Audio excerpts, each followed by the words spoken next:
Assalamu alaikum wa rahmatullahi wa barakatuh.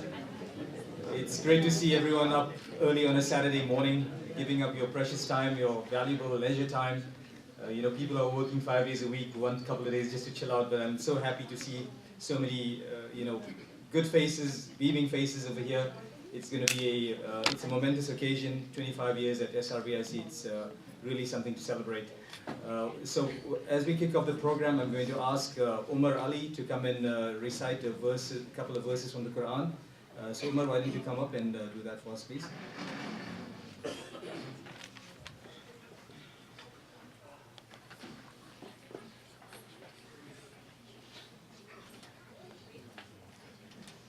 Assalamu alaikum wa rahmatullahi wa barakatuh. Inshallah, today I'm going to recite Surah Al-Fatiha and the last 8 ayahs of Surah Al-Baqarah from the Holy Quran. I will do the translation of these ayahs after the recitation, inshallah.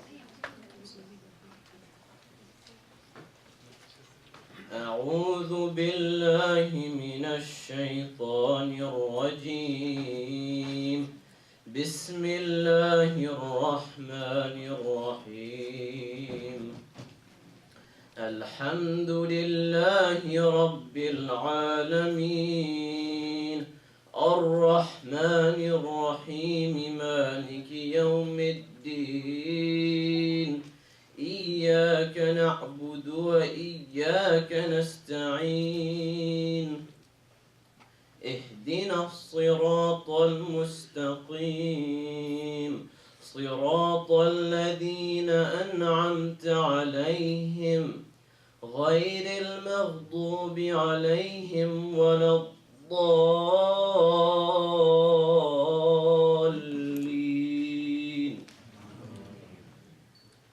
بسم الله الرحمن الرحيم لله ما في السماوات وما في الأرض وإن تبدوا ما في أنفسكم أو تخفوه يحاسبكم به الله فيغفر لمن يشاء ويعذب من يشاء والله على كل شيء قدير آمن الرسول بما أنزل إليه من ربه والمؤمنون كل آمن بالله وملائكته وكتبه ورسله لا نفرق بين أحد من رسله وقالوا سمعنا وأطعنا غفرانك ربنا وإليك المصير لا يكلف الله نفسا إلا وسعها لها ما كسبت وعليها ما اكتسبت ربنا لا تؤاخذنا إن نسينا أو أخطأنا ربنا ولا تحمل علينا إصرا كما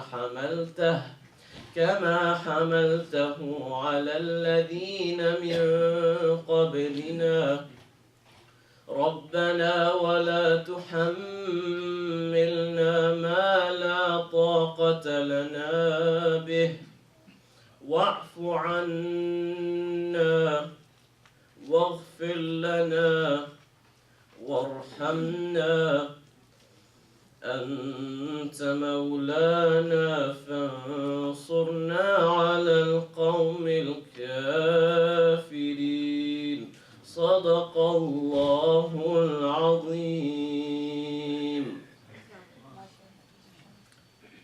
Here's a translation of Surah Al-Fatiha. In the name of God, most gracious, most merciful.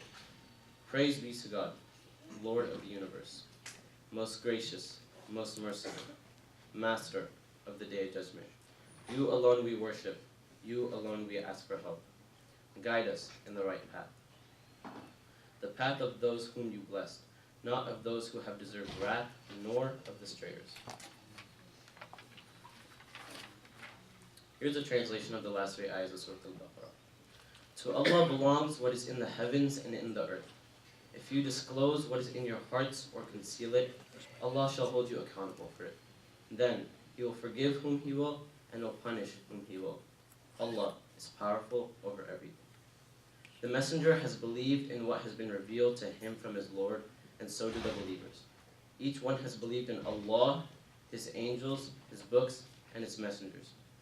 They said, we make no distinction between any of His messengers. And they said, we have listened and obeyed, and we seek your forgiveness, our Lord, and to you we all have to return. Allah does not burden a person beyond his scope. He gets reward for the good that he has earned, and he is punished for the evil which he has earned. Our Lord, do not hold us accountable if we forget or make a mistake. Our Lord, do not place on us such a burden as you have placed on those before us.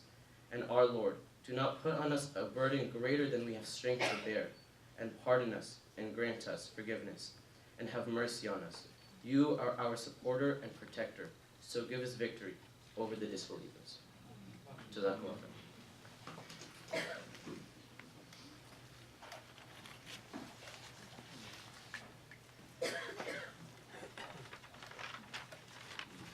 Thank you, Umar, for the beautiful words that you recited. On behalf of the Board of Directors, I'd like to welcome each and every one of you, for having made the time to come and join us for this wonderful event. It's 25 years of great celebration. We have our mayor over here, Mayor Bill Clarkson, Catherine Baker, our assemblyman, was invited as well, Fire Chief Paige Meyer. We have a number of council members as well. Thank you so much for making the time to attend this event. So SRVIC was started in 1992. They were a small group of individuals who actually had the foresight and the patience and the determination to actually start something off in an area that was not served at the time. So back in 1992, from what I heard, I wasn't here then, there were probably maybe a dozen families, and they got together, banded together, and started planning for the center. So initially, it started off as a very small space. I remember when I came here in 1997, it was less than 1,000 square feet and serving maybe 50 to 80 families. So that was in 1997. And after that, the boom started in San Ramon. I mean, San Ramon is such a beautiful, livable community. The schools are great, the parks, we've got ample open space. Testament to our mayor, our council people for making sure that it has remained so. And it's a very, very attractive city to raise families in, which is why a lot of us came here in the first place. I think half of Fremont moved to San Ramon.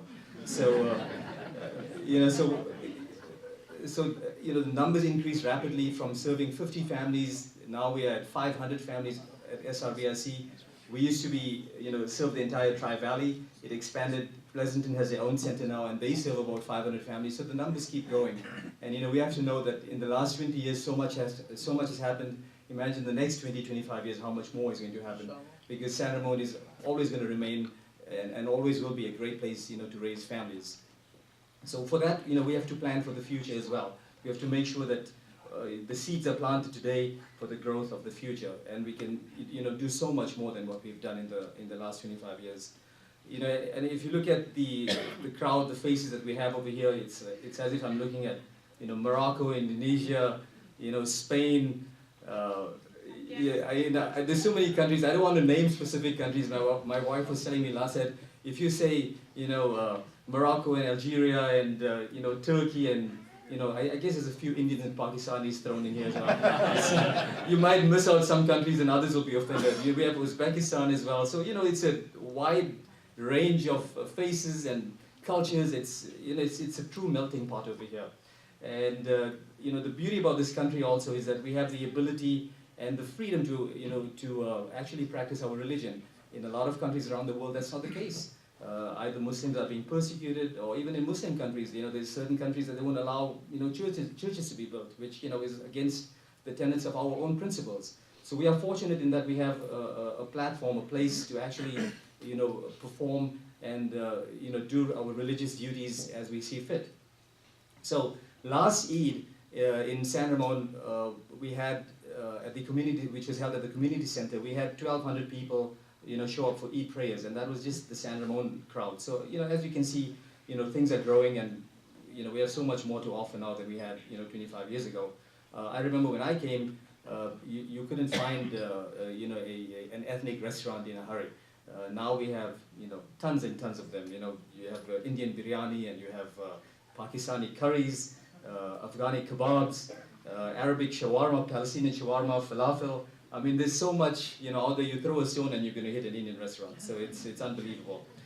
But, you know, on a more serious note, our center stands where it's today because of the dedication and hard work of, you know, a few visionaries that we had, you know, 25 years ago.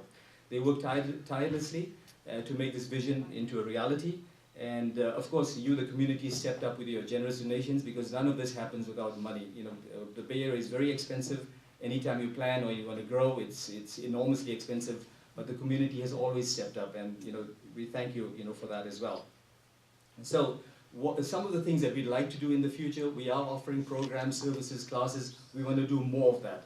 We need the ability to expand. We need the ability to offer more for our seniors as well. We have, you know, I remember many years ago there used to be maybe 2 or 3 chairs that were set out for seniors who, you know, who were unable to stand during prayers. Now, if you come, and Abidbai is a witness to that, there's, you know, 2 rows, there's 25, 30 people who have to be seated. So we have a growing senior population as well. We need to cater to their needs as well. You know, things like, you know, maybe a senior center, you know, for housing and so on, because a lot of people want to downsize as they get older. We need to have these options for them as well. So these are some of the things that we need to plan and we need to think about very seriously, because we have to make sure that we're all inclusive and we do the best that we can. So we have formed a planning committee to address those needs, and hopefully by March, April of next year, we'll have a solidified plan, and the community can participate and suggest what they feel, what they'd like to see as well. So again, we ask you to register. If you're not a member, then please do so. It's $50 a month. It's a minimal fee. I think if you look at cell phones and, you know, cable TV, it keeps going up. My daughter was just telling me for her cable now is $90 a month. So I mean, we gladly pay the $90 a month, and Comcast has us, you know, very captive. If next month they say 120, you're not going to say no. You're going to have to pay. Otherwise, you know, you're not going to be browse anything, right? No Netflix. So $50 a month is actually a bargain. There's a lot of services that we provide, and inshallah, with the grace of Allah, we'll be able to do a lot more in the future. But we do ask you to, you know, make sure that you register as members. So without much further ado, we'll call upon Mayor Bill Clarkson to come and share a few words with us, and yeah, we'll move on from there.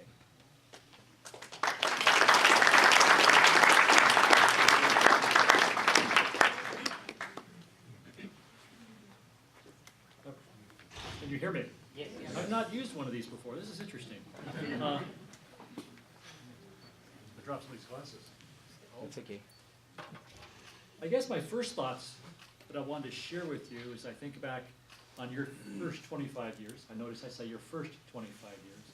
Is the extraordinary vision and forethought that those leaders had.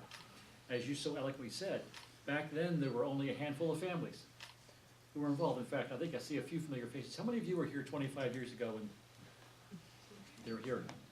Look, as you look around the room and you see their hands. Yes. Their extraordinary vision they would have, because they didn't know, thinking back, they didn't know how San Ramon would grow. And what's really interesting, not just San Ramon, Danville, Pleasanton, Livermore, all these communities have been very welcoming, that you're in a community that I think, and I want to hear from you if it's not the case, a community that both welcomes you, that you feel safe, that your children get a wonderful education, a place that you're truly valued for who you are, and not by the color of your skin or by the fact of what religion you preach. That's really unusual if you go all around the world, as you were mentioning.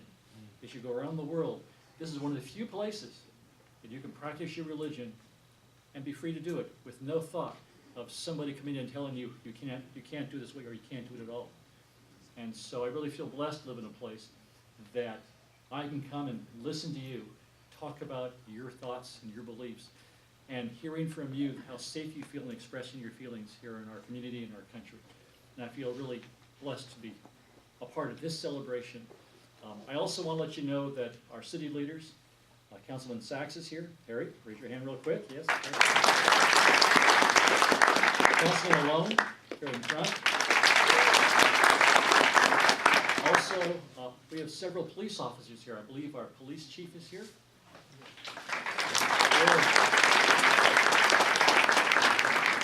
that you know that sometimes when the country gets a little crazy, you know you can call upon them, our police, you can call upon us to make sure. We've walked out in front of your mosque during times when times were tense to make sure that you knew that you were protected, you were safe, and that you were valued.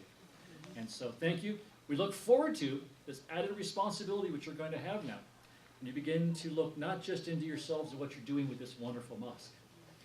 There's a responsibility upon you now to begin to reach out into your community and to get involved in our schools and to get involved in our committees and our commissions and run for office and be really a huge part of the fabric of our community. So I look forward to that. And thank you very much, and thank you for being a part of it.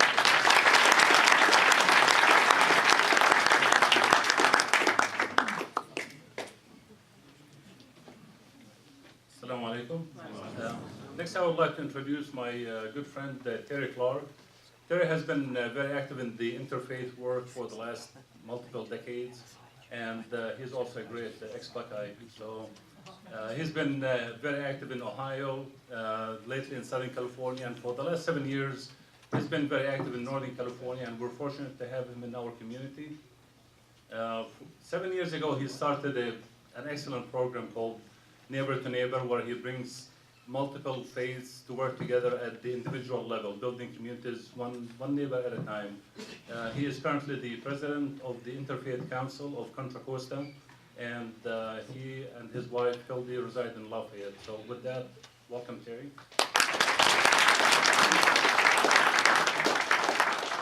Thank you, Iman.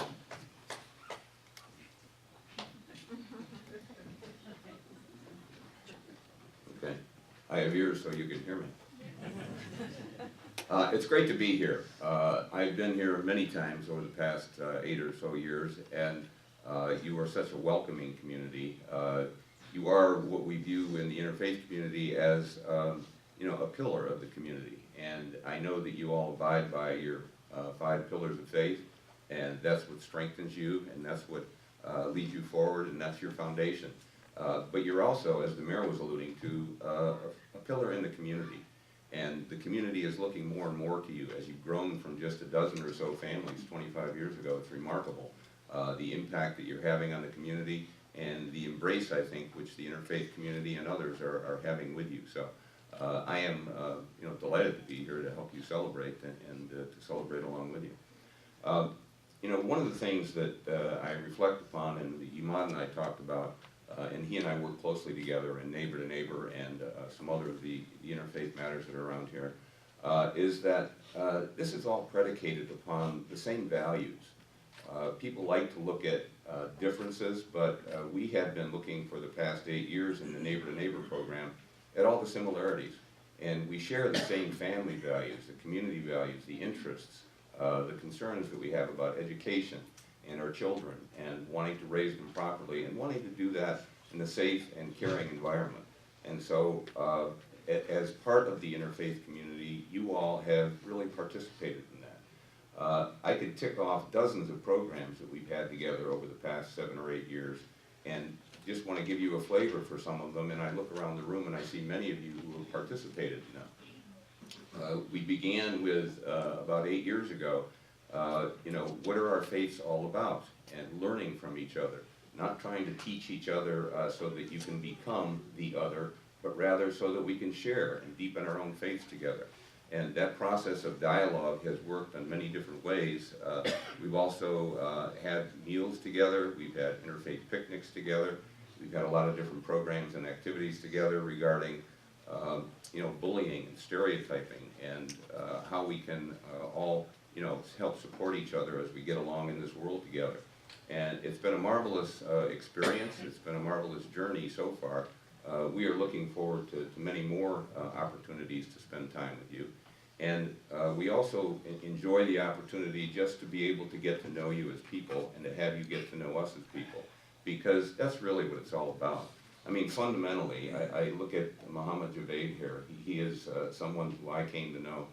Actually, when I moved up here from Southern California, I just cold called around because I didn't know anybody, and I wanted to get to know the Islamic community, and you were the first one I called and contacted, and you introduced me to this whole community here. And I've come since then to know many more of you. But the more we know and the more opportunities we get to share together, the more we see how much we have in common. And as the mayor was saying, it's not just that you have a wonderful community here unto yourself. You do. You've grown marvelously in that regard, but you also are viewed as a pillar of the community well beyond your walls here. And we enjoy the opportunity to be able to work with you as pillars of the community. And together we look forward further to partnering so that we can help to have a shared impact on what's going on in our communities. We have a program that's coming up that probably is, I think, as timely as it's ever been. It's called Diffusing Hatred. And particularly in these times of what I would call terrible tweets and the politics of fear and someone who promised to unite is seemingly doing nothing but dividing. It's time for us to stay together, learn more about how we can act together. And the Diffusing Hatred program, which we are sponsoring neighbor to neighbor along with the Interfaith Council of Contra Costa County, will be January 13th at Lafayette Orinda Presbyterian Church, where I happen to be an elder. And the program is all about building a caring and concerned community to learn how we can come together and protect each other. Both, those who are being the oppressed or the bullied at the time, and those who can step alongside those who are being oppressed, and what can we do to help. We'd love to have as many of you there as possible. You'll be getting information on that. The importance of having you there is because we need your input too on how best we can come alongside you in situations that, and I have heard unfortunate situations, even recently, where several Muslim women were concerned about wearing their hijabs in public. We don't want that to happen. We want people to be able to stand beside you in the supermarkets and the playgrounds, on BARTs, public education places. So we can help if you can help us, and this is an opportunity to come together. We really look forward to our continuing relationship. As the mayor said, this is just the first 25 years. It's really exciting that you have come this far, but we look forward to watching you go even farther, and we look forward to growing with you. So that will be our enjoyment, and your enjoyment is today to celebrate. So thank you very much.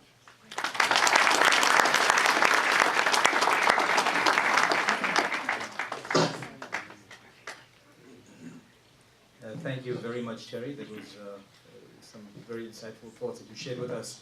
And we should do our best to support the interfaith, forums that are held. So it's in our own best interest as well. Catherine Baker is here. Oh, okay. She was supposed to. Oh, yes. Hi. Welcome. Thank you. So we thank you so much. Again, it's our honor to have you here, the Assemblywoman Catherine Baker. Without much ado, I have her come up.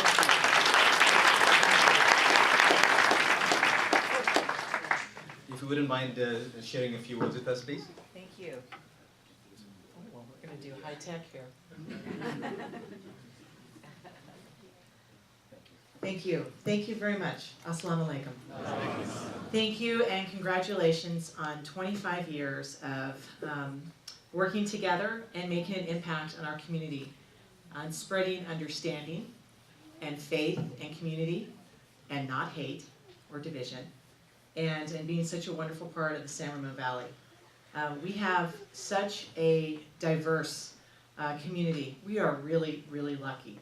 And it is an honor to get to be here in presence, arm in arm, and to thank you for all that you do in our community and to what you mean to one another.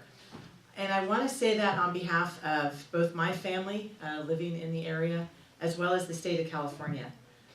Our state warmly embraces everyone in our state who is such a wonderful part of our community, all faith traditions, and the significance that you have in our area. And I am proud to be here with you and to celebrate with you a wonderful occasion. Not just 25 years, but seeing the growth that has happened. How many families are able to come and be together here, and the impact that you have in our area. And that only happens with people working very hard together in a community that is embracing and in spreading understanding. And so I want to say not only congratulations, but thank you. And I do have a certificate on behalf of the state of California, because I want to make sure you know California is for everyone. And this is one of the resolutions that we have in the state that just says on a certificate of recognition to the San Ramon Valley Islamic Center on the 25th anniversary. In recognition of your 25th anniversary celebration, may you be commended on the broad range of religious, cultural, educational, social, and charitable, it's a long list, of activities that have enriched the Tri-Valley community and beyond. Congratulations and best wishes. Thank you.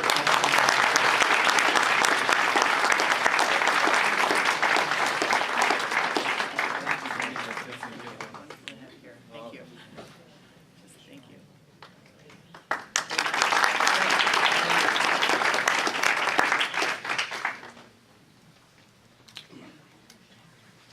Well, that's something we're definitely going to hang up on our walls in a very, very prominent space. I know some of the folks over here on the board especially, we don't want to clutter up the walls, but this is going to go on a wall somewhere, so thank you. The next person we're going to have is Sister Sophia Hassan. She's been part and parcel of this community since day one, and not only is she a walking anthology or history of the community center, but she's been a participant from day one. She's done so much work in bringing this community to where it's at, and all the active, especially in the last couple of years with the refugee program, and a lot more than that. But she's going to, kind of give us a brief history of the center and how it's evolved to where we are today.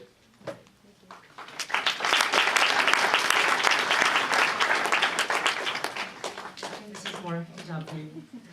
All right. Assalamu alaikum and greetings and peace. I'm honored to stand in front of you today on the 25th anniversary of the San Ramon Valley Islamic Center. Is it too loud? Is it good? Okay. To look out at the sea of people, it amazes me how far we've come in 25 years. It's a testament to everyone, to the generosity of those who have donated their time, their expertise, and of course their money, so we all can be here today. About a month ago, I got a call from Auntie Nasra. The phone call went a little bit like this. Assalamu alaikum, Sophia Beti. I have a favor to ask of you, and I thought, oh no, anytime that call comes, she knows I won't say no to her. Of course, she asked for me to speak here today regarding the history of the Islamic Center and the impact it has had on our community. So here I am. So how did it all begin? First, we must step back in time to the late 80s when Nasra Sharif, whom we've all come to endearingly call Auntie Nasra, moved to San Ramon.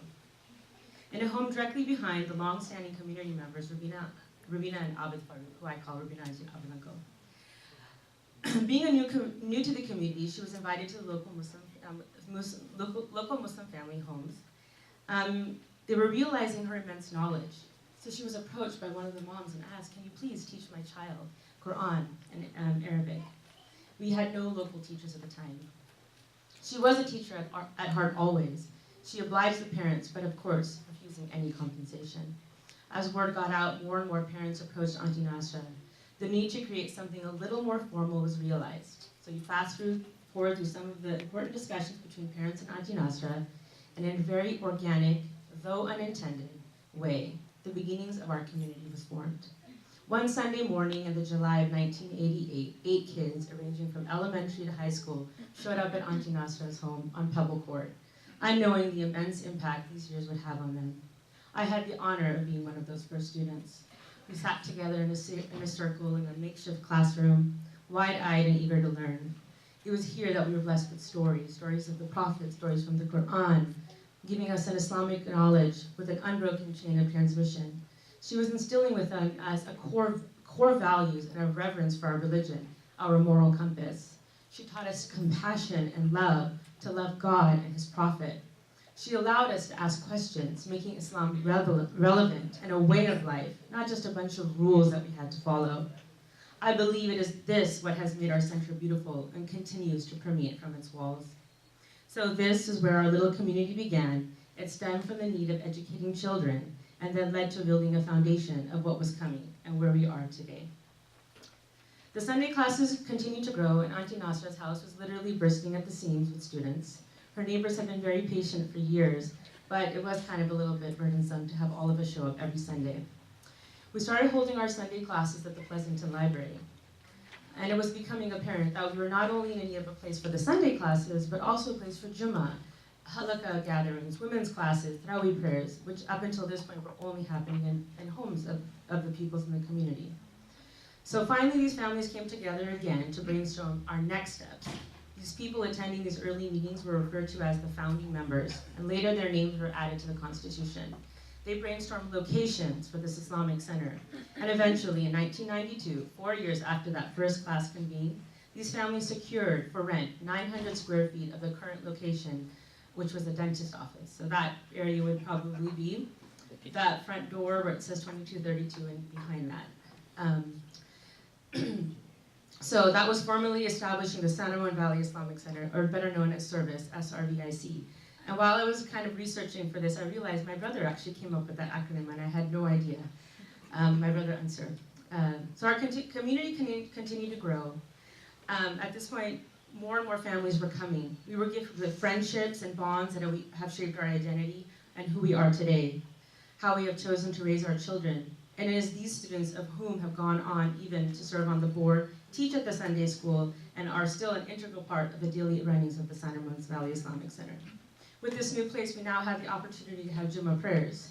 I remember Mubin, Auntie Nasra's son, rounding up all the kids from the high school on Friday, showing up in his blue VW Bug. I'm not sure if anyone remembers that car. And this must have been before the laws of seatbelts, because there were more boys than seats in that car. Many of the fathers were not local at the time, so it was up to the kids to run Jummah. I remember Amir and Mubin leading the first Jummahs as high school students. What else do I remember? I remember the outlets in the walls with nitrous oxide because it was still a dentist office on the other side. I remember meeting my husband for the first time in that original building. I remember coming together in good times and bad. I remember our beloved Imtiaz uncle coming up with our very own song for service. I'm not sure if any other community has a song for their community. We've had many amazing families moved in, so many that have impacted these years. It was the love and the dedication of so many that helped us keep growing. And we managed. But over time, it became apparent that the 900 square feet was insufficient to accommodate the growth of the community. So in 2000, after countless fundraisers, the community came together to raise enough funds, and the SRVIC purchased the entire office space. And I think that would be what is the kitchen and everything beyond. That also included one portion that was still a dentist's office, so they were able to generate some revenue from that. But in 2003, that dentist had retired. And since the community was still growing, they decided to consolidate that entire area and make one large Islamic center. Again, there were fundraisers to pay for those renovations, but mashallah, our community has been very, very generous. And then over time, we continued to grow, and then we ended up buying the adjacent building, which is the building that we're standing in today. We now stand 8,000 square feet with a capacity, I think, for 540 people. I still remember the day when Service fundraised enough money to pay off that final loan payment. It was during Ramadan of 2015, and the president of the board at the time did not want to do any more fundraising dinners. And I was very happy because he happened to be my husband, and I knew I would have to do the work. He chose to do fundraising he chose to do fundraisers during the Tarawih prayers instead. And then finally, when he did take on when he was on the board as president, I think he started in 2010. We had a debt of $1 million, so it was a very momentous occasion to submit that last payment. All of these milestones could not have been met without the hard work of numerous volunteers and by the grace of Allah. We are here to celebrate this collective group. It's not you or I or anyone who can take credit for where we are today. It was and still is a collective effort. We need to be foremost thankful to God and the immense blessings He has bestowed upon us. And as the mayor had spoken about, we have a place that we can worship Him. We can practice our religion openly without any fear. We live in a place of peace and happiness and tranquility. While I was writing the speech, I realized I kept using the word community, community, community. So what is community? Community is defined as a unified body of individuals with common interests living in a particular area. I am very proud to be part of this Muslim community. When I asked many of the former students to describe service in a few words, some words were multi-generational, and I can attest to that. The parents were willing to pass on the baton, even though it took a little bit of resistance, but they did. Another word is backbone. The community is there for you in good and bad times. When my mother was sick in the hospital, she had many visitors, so many visitors that the nurses actually came up to me and said, "We've never met anybody from your community. It is amazing how many people have come. We have patients in the hospital who have no visitors." And when she did pass away 11 years ago, the community came together to pray for her. And mashallah, there were not enough Quran juz in the entire center to pass out to all the people who came to pray for her. Other words were spiritual center, place of learning, home, place of beauty. We began as one small classroom, and we are now a bustling center that has weekly Quran classes, Arabic classes, tafsir classes, classes for women in the morning and the evenings, Islam 101 classes, Brother Imad, summer programs. People ask me, especially those who are not Muslim, about feminism in Islam. And my response to them is, our center began with the dedication and determination of a highly educated single mom who ran her own business. She was my role model and a spiritual leader for both men and women alike. I do recognize that sometimes a few can shape a whole, but sometimes one person's beautiful soul can ignite an entire community. I want to take this opportunity to recognize one person who I believe has helped us reach our potential, bringing us together as Muslims, giving us an identity under one purpose of loving God and worshiping Him as He intended us to. To me, she was my teacher, my second mother, and what I feel like I can call my friend. Others describe her as a guiding light. She can always tell me what to do and yell at me, so I'm sure she's going to yell at me a little bit after this talk. She is selfish. She is selfless. Dedicated, God-fearing, humble. She has taught us this hadith. Those who thank people, those who do not thank people do not thank Allah. So it's time for us to thank Auntie Nasra. She has taught us the best gift is to give charity, which is everything.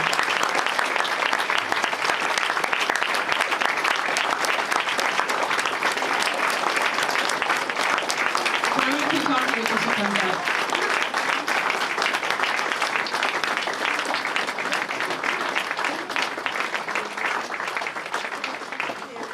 In another hadith, it's been mentioned, the best form of charity is to give someone water. So our first students had come together today, and we bought her a well in her name as a small token of thanks and appreciation for igniting that spark that helped create this community. So I'd really appreciate if you'd come up with and if any of your students or any students from Auntie Nasra would like to join me, I would like that as well. And it says, service 25th anniversary to our mentor, teacher, and friend, shaping Islam for America for generations to come.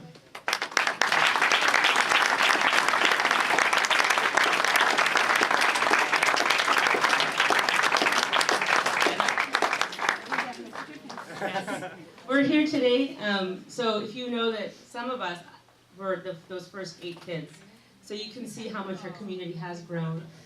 I know our girls are not represented, some that just weren't able to make it today, or some have moved, but it really is a testament to Auntie Nasra because she allowed us a class of freedom of understanding and learning and questioning, and she taught us in Islam that I don't know if we could have gotten it any other place.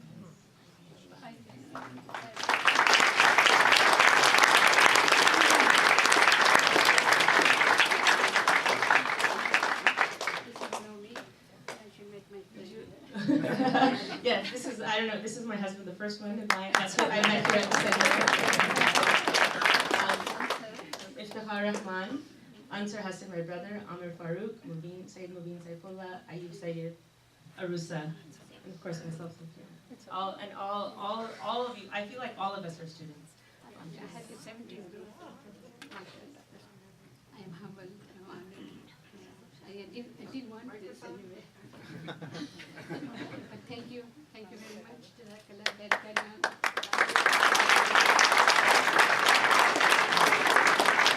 So I know that we all have a history of our center, and I'm sure every Islamic community has a similar story. But what I really want is to urge everyone that we need to volunteer, we need to give back, because our community is only as strong as its people. Thank you.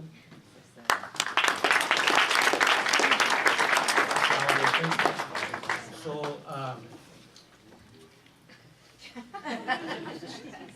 so I to acknowledge Nasra's all the effort that she has done. I tried to write a poem for Nasra, and I would like to read it, but I know that most of you don't understand Urdu, so pardon me. But I would like to read this poem for Nasra, and I will present this to her. Somebody framed it for me, and I would present it to Nasra on behalf of Senator.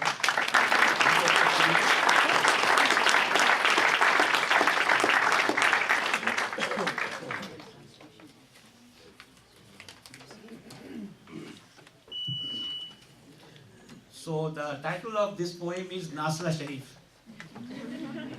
एक बेलौस इंसान है नासरा, इस community की जान है नासरा, इनके दम से हैं सर्विस की सब रौनकें और सर्विस की पहचान है नासिरा, हर सू फैलाती हैं इनकी रोशनी, एक शम्माए ईमान है नासरा, संडे स्कूल कायम इन्होंने किया, इस मदरसे की निगरान है नासिरा, जाने कितने ही हज और उम्रे किए, एक सच्ची मुसलमान है नासरा, दर्स कुरान रोज़ाना देती हैं वो, हाँ मुअल्लिम कुरान है नासरा, फातिहा खानी हो या कि मीलाद हो, सब तकारीब की जान है नासरा, सबको पहुँचा रही हैं जो रात और दिन, अल्लाह ताला का फरमान है नासरा, ए खुदा इनको हिम्मत अता कीजिए, इनके हक़ में हमेशा भला कीजिए।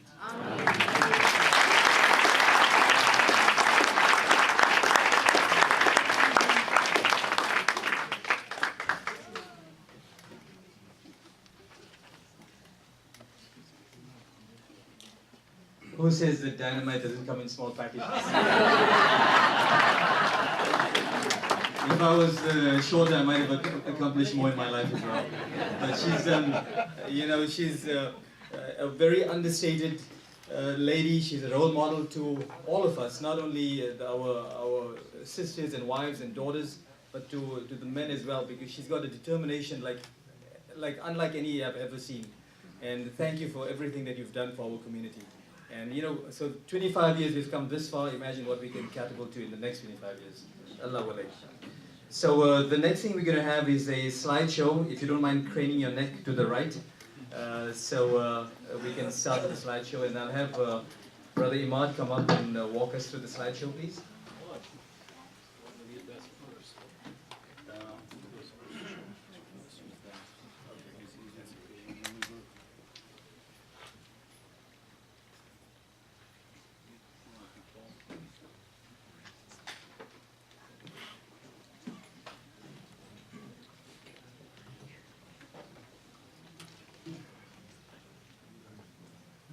What's happening with the slideshow?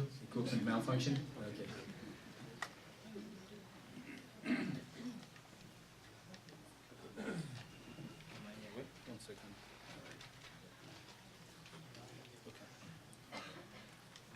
So kudos to our community. During the month of Ramadan for those of us who aren't familiar with our faith, Ramadan is a very special month. It's a month where we encourage people to give as much as they can. Because it's a month where God will, manifold the money that you've given in His path and so on, or whatever donations you've made to the needy. So we donated $24,000 to $24,500 towards the food bank, the Contra Costa County Food Bank, and that's a serious achievement. We do that every single year, and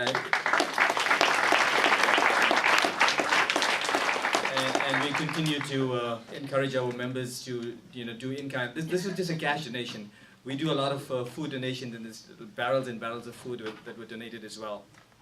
Next slide. I'm going to call upon Sister Sophia again. She leads the Syrian refugee support, not only Syrian but other nationalities as well. And there's a number of families that we take care of. So, Sister Sophia. Assalamu alaikum again. Good to hear you again. In November of 2015, after the political climate of the world, my friend and I, Chloe Chaudhry, we came together and we had a family night at the center. And with actually the support of our community, we raised $18,000. And from there, we've been able to complete at least 35 apartment setups for newly arriving refugee families. We've sponsored for almost an entire year 2 Syrian families. We actually subsidized their rent, and we would meet with them weekly or bi-monthly. We had numerous one-time projects. We had a stroller drive, a diaper drive, and we provided toys for the World Refugee Day for the last 2 years.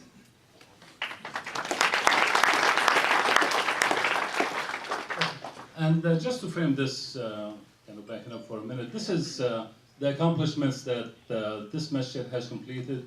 A lot of it internal work, a lot of it is community work, so I just want to highlight some of our activities. And with that, I'll hand it to Sister Afshan, board member, who is responsible for the educational activities.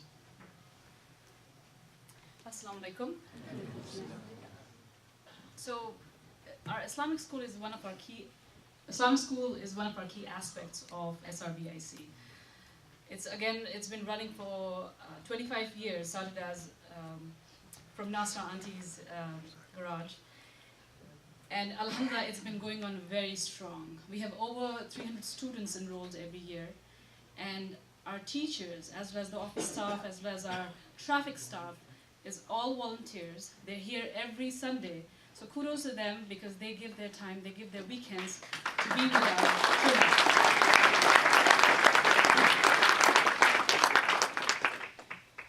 During the weekdays, we have numerous Arabic classes which actually teach the Arabic as a language. We also have Quran classes where children learn how to read and recite Quran.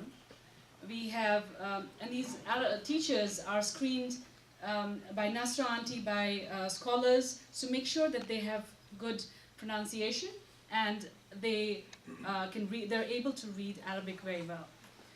We also have multiple classes like halakas for kids, so that kids can come together and talk about issues which are happening right now, so they can relate to the world as well as put Islam and put it together and see how they can help bring these two together, especially in this political scenario right now.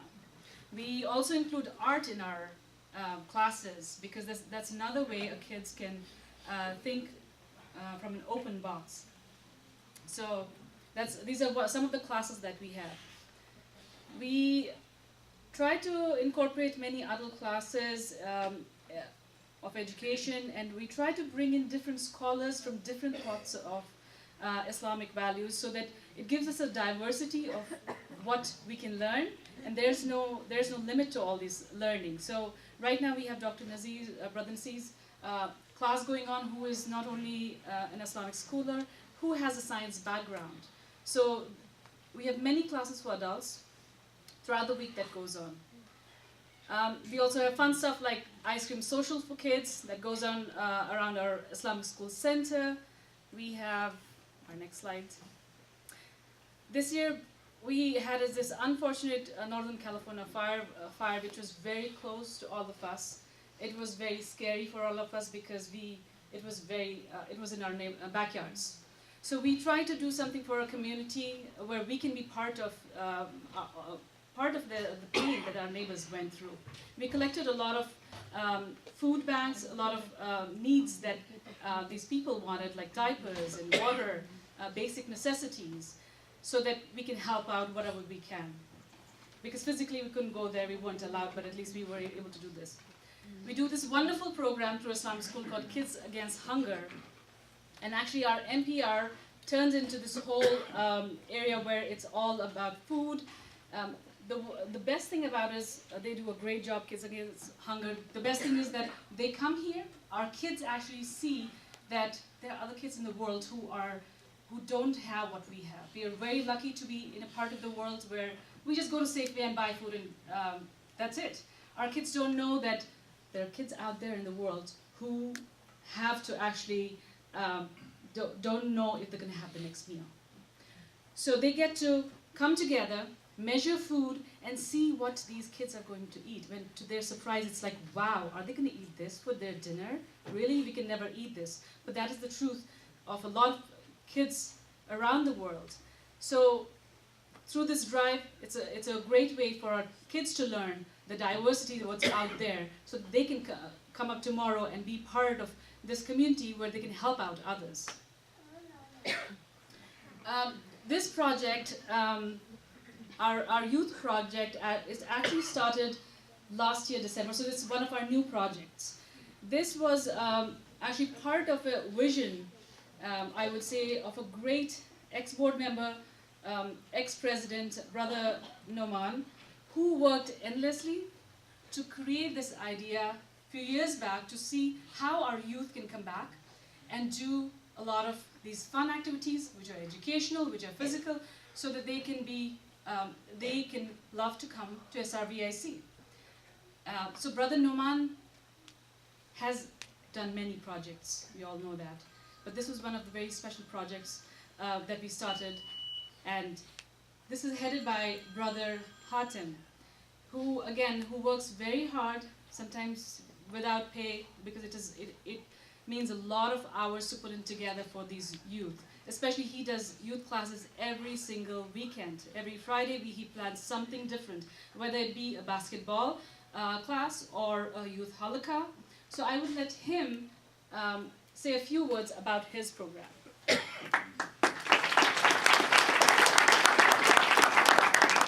Thank you. Assalamu alaikum wa rahmatullahi wa barakatuh.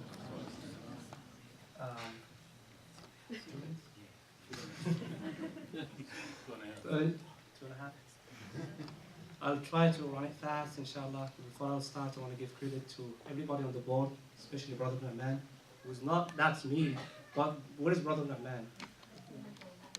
Is he here? I give, his wife is here, inshallah. I give him credit for everything. So what he did a long time ago, he called me and he said, Brother Hatem, do you want to work with the youth? I said, Bismillah. But he ran the entire program. I was on the show, but I wasn't doing anything. He did the registration, everything. And I was so proud of myself. I felt like I did all of it. But then on the next event, he surprised me and he said, I'm not helping you, do it yourself. And I was so surprised because those of you who know him, he works in Google, mashallah. He's a giant. I don't know, I can't find the right word.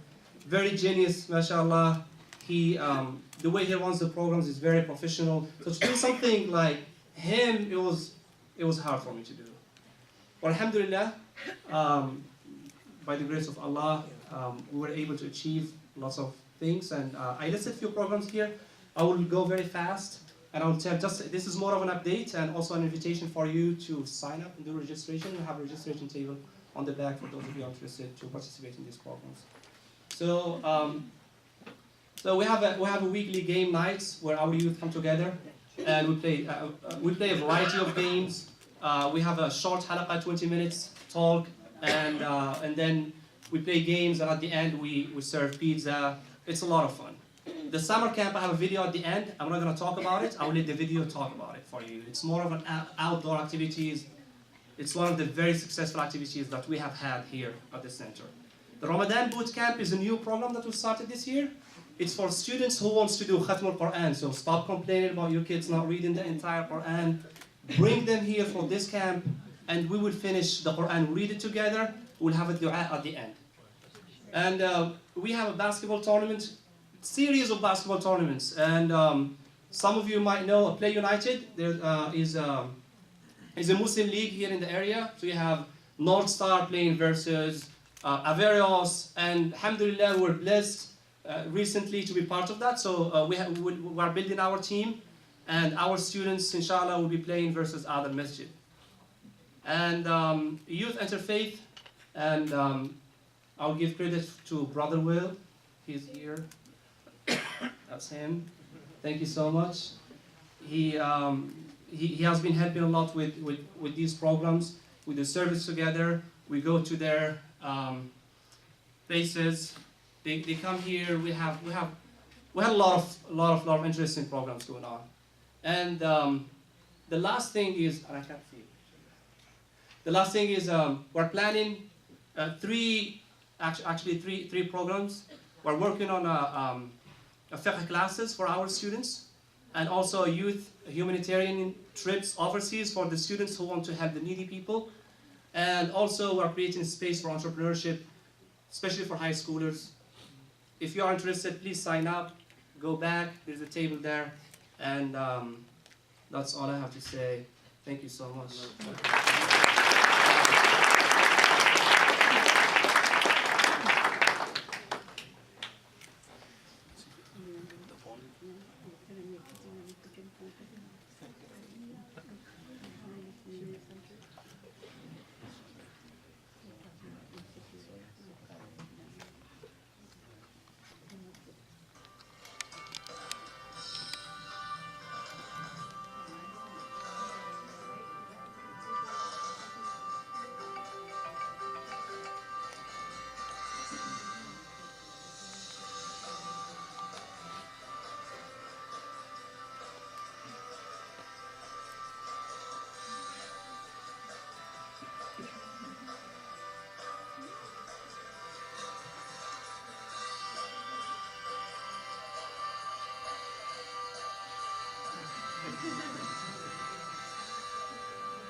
Great program, thank you, Brother Hatem. Moving on, let's go over some of the social activities with Sister Amina.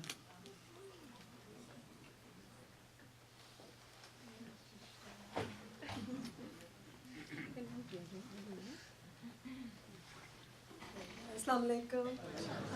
So there are some of the highlights of the programs we did this year and last year. So this is our actually second comedy night we had this year. We were able to bring a professional comedian came in, and then one of the kid from the community, he had opened for him, so it was a good chance for the kids to come up and explore their potential. Oh, okay. This is actually with school superintendent. We were able to bring him in. We actually got the license to show the movie Screenagers, and the school superintendent was there as well. And this gave us actually a chance to bring to the school superintendent some of the challenges our kids face in school, and they also were able to communicate with him some of the problems they have with the curriculum at the middle school and the high school level. This is actually a toy drive. This is been going on for some time. We do it every year. We've been doing it for past couple of years, and they collect the toys. They do gift wrapping, and then they take them to Lighthouse Mosque. This is Paint to Donate. This has been, I was very happy and got help from Sister Sophia Sattar. She donated her time and material for this program. So we arranged for the kids and for the adults. They came, they did, it was an event to paint, and basically all the revenues that were generated were donated for the hurricane victims. This is a game night we had previously. People had a lot of fun. We rented some games, and we were able to bring all the age groups here, small kids and even the adults and the seniors were here. There were board games, and there were games for all age levels. This is, I think, Brother Adnan is supposed to, he's coming, he's going to explain about IT, finance, and everything.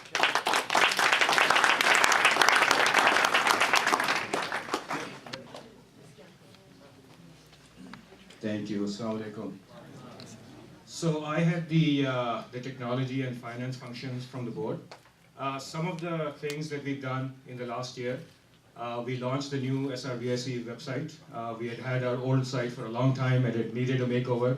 So we got a really beautiful looking site. I think some of the features that I like about it, and I know there's a lot of work that needs to be done, but I like the fact that there is a calendar here which is constantly being updated.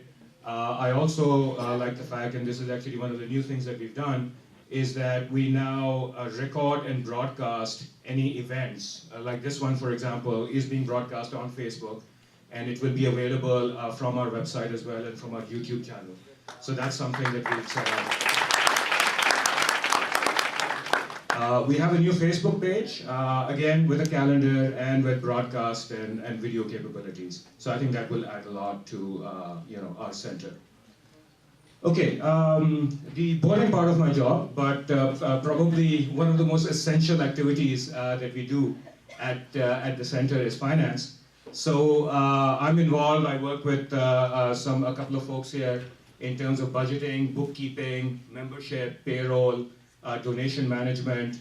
One of the things that I'm responsible for is making sure that we have all the money that we need to finance all the activities that you're seeing. MashaAllah, there's a lot that we're doing, and we have very ambitious plans going forward. And you know what it takes to make that happen, right? So please donate generously. If you're not a member, make sure you become a member.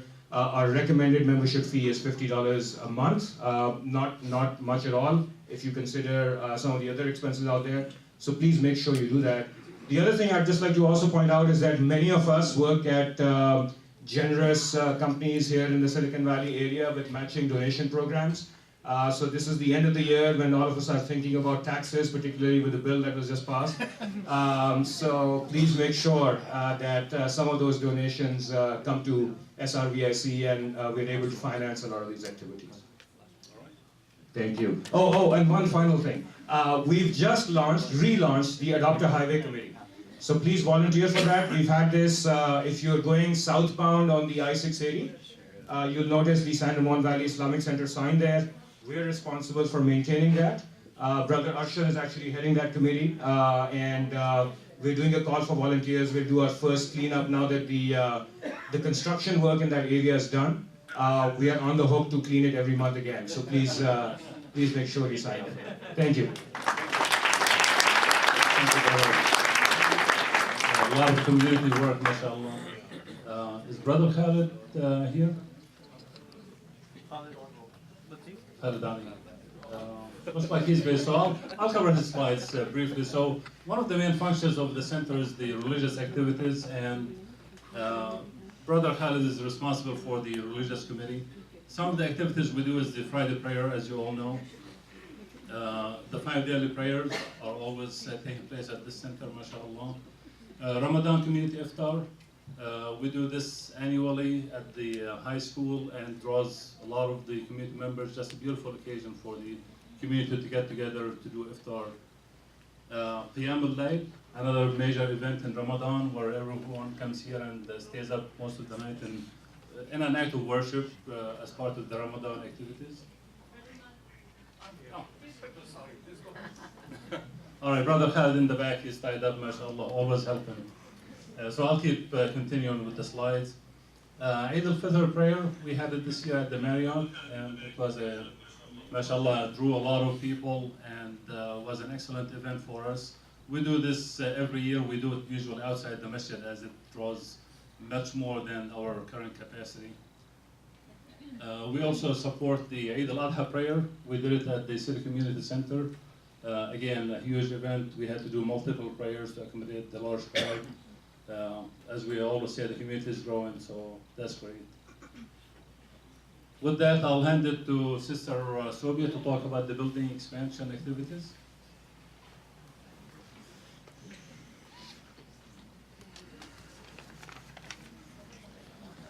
Assalamu alaikum. So I just wanted to know, with the donations and your monthly, hopefully everyone's paying their monthly membership dues, we're able to do a lot of upgrades to the facility. We bought new student desks for all students at SRVIC to use, much lighter and more compact. We mounted glass dry erase boards for all teachers so that they're able to visualize their vision and the kids can see better. We put shelving, which was much needed for our shortage of storage. Shelving is all across the facility now. We also put the screens back there so that it gives some privacy, but not too much. We did the new roof, which was much needed. We added new lights, plus brighter lights, so that our members can feel safe when they come in the evening for prayers or classes. And we have the state-of-the-art surveillance system, so we're watching you. But most importantly, as previous board members know, we have new commercial-grade toilets. So no more clogged toilets, because that's not fun. Our office was revamped, so our Sunday school staff has a better working environment. All of these things were needed to better work in a more organized fashion. We are not done yet, and we have a lot more things to do. And this is where everyone's membership dues come in handy for our day-to-day operations. So please make sure that you are diligently paying those monthly dues, and if you know your friend isn't, shake him and give him a little, nod, saying, hey, listen, did you pay your dues? So we count on those. So appreciate everything that you've done. Thank you. Thank you.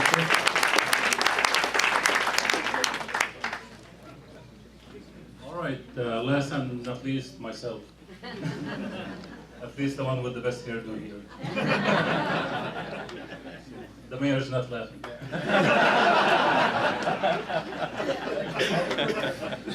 All right, so I basically coordinate the outreach and the interfaith activities at the masjid, and as Thierry mentioned, this masjid, mashallah, is very active. We try to build good bridges with our community, with other faiths. And one of the big functions we do is the annual neighbor-to-neighbor picnic. We believe that not only we need to coordinate activities, we need to get to know each other at the personal level.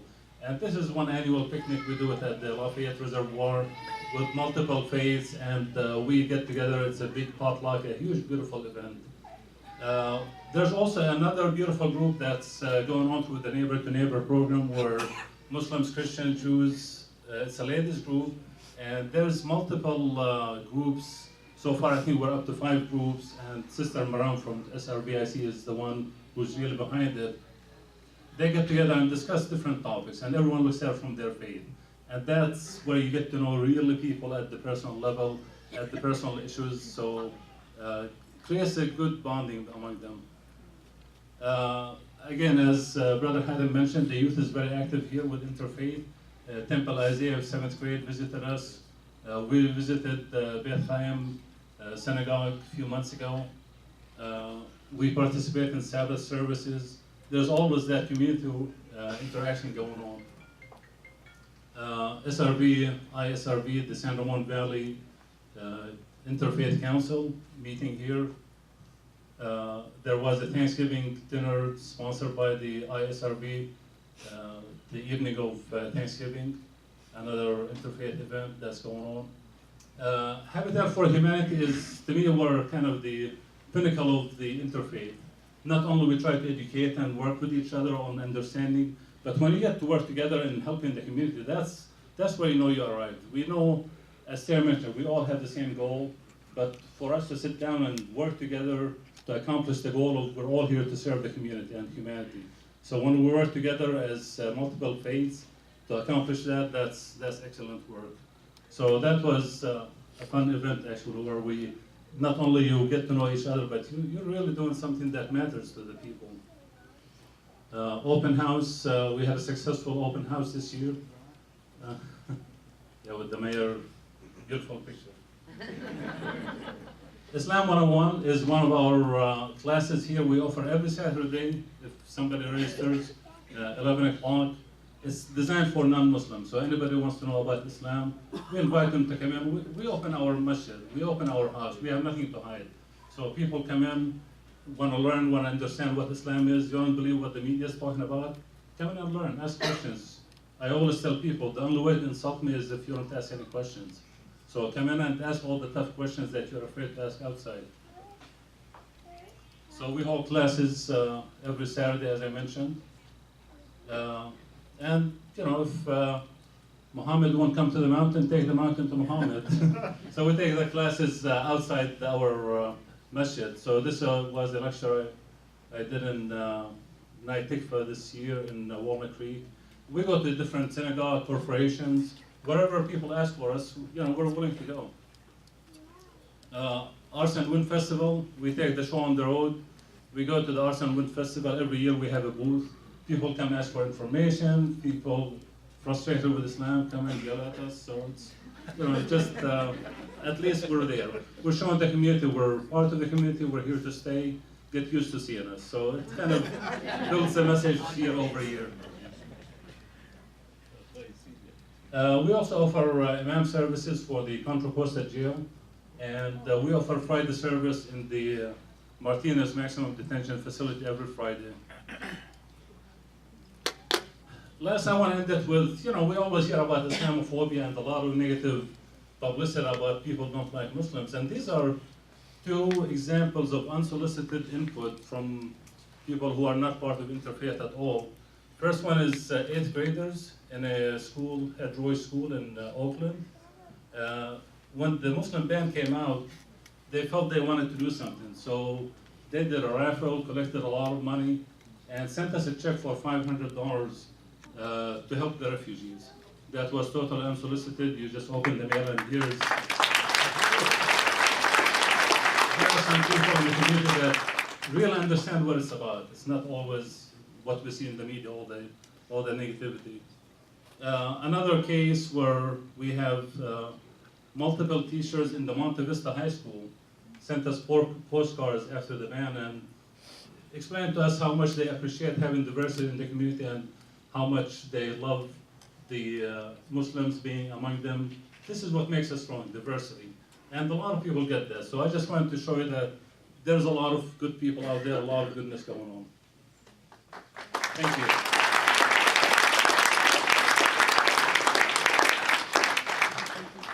Thank you, Brother Imad, for sharing all those beautiful slides with us. So last part of our program is our featured speaker, Ustad Khalid Latif, who came all the way from New York, and he wasn't well last week. He's recovering, but he just asked that if he doesn't shake your hand or hug you, don't take it personally. He just doesn't want to pass any germs onto you. I will ask Brother Brother Mubin to give a short introduction, and then we'll move on from there.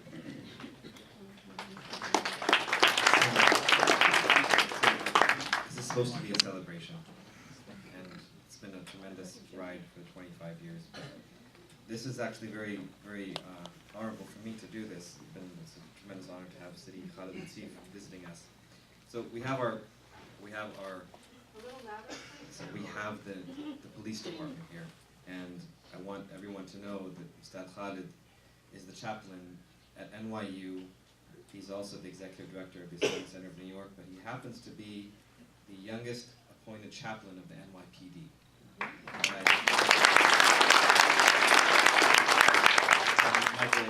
Michael Bloomberg, Mayor Michael Bloomberg in New York. He was a chaplain at Princeton University. He has shared the stage with Pope Francis, with the Dalai Lama, and he has been featured on CNN, BBC, NPR, the New York Times, Newsweek, Time, and my favorite, the Colbert Report. As you notice, all these media outlets are all members of the fake news network.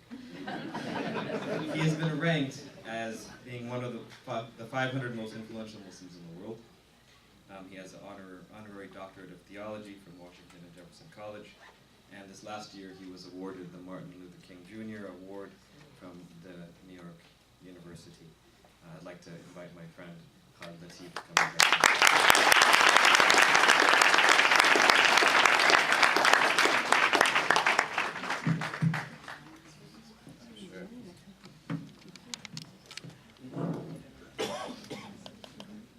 Assalamu alaikum wa rahmatullah. Bismillah.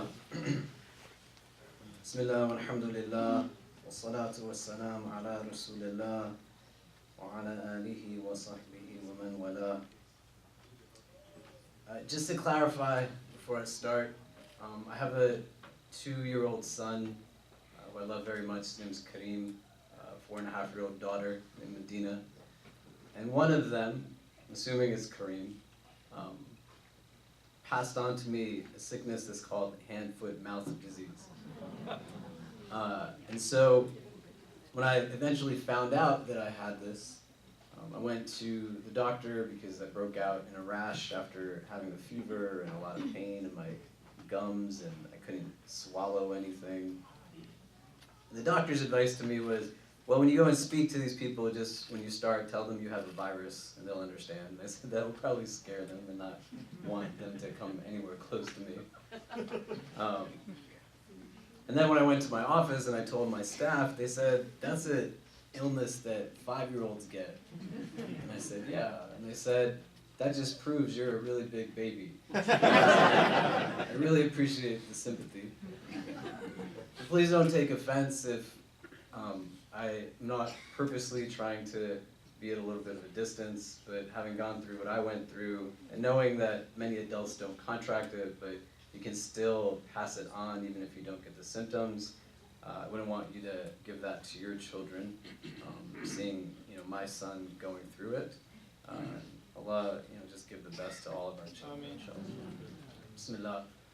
I think is very remarkable about being in this space is that it embodies a lot of love, and you can just feel it.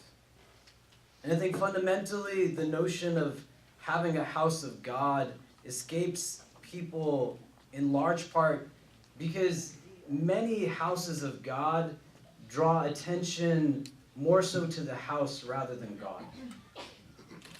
And you get into spaces that can be beautiful. They can have remarkable architecture. They can be laid out in the most sensible of ways, but they're just drawing attention to itself rather than something bigger.